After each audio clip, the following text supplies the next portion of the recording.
बिस्मिल्लाहिर्रहमानिर्रहीम। नाज़रीन, आप ख्वाब में आब ज़मज़म देखते हैं, ये आपके लिए बहुत बड़ी एज़ाज़ की बात है। आब ज़मज़म ख्वाब में देखना या आप पी रहे हैं, ये आपके लिए बहुत नफ़ा और फ़ायदे की बात है।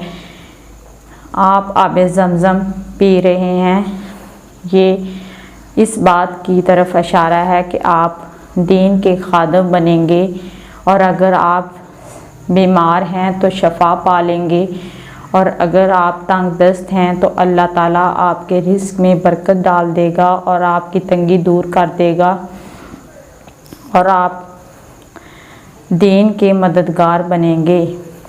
आब ज़मज़म पानी ही नहीं ये खुराक की कमी को भी पूरा करता है। एक दफ़ा एक सहाबी फरमाते हैं कि मैं हजूर सल्लल्लाहु अलैहि वसल्लम को मक्का में मिलने खुफिया तौर पर गया, और मैं पूरा महीना वहाँ छुप कर रहा, और मैं सिर्फ़ आब ज़मज़म पीता था। जब मुझे मौका मिलता था मैं बाहर निकलता था और आब ज़मज़म पीकर वापस चला जाता था, और इस तरह पूरा महीना मैं आब ज़मज़म के बलबूते पर ज़िंदा रहा।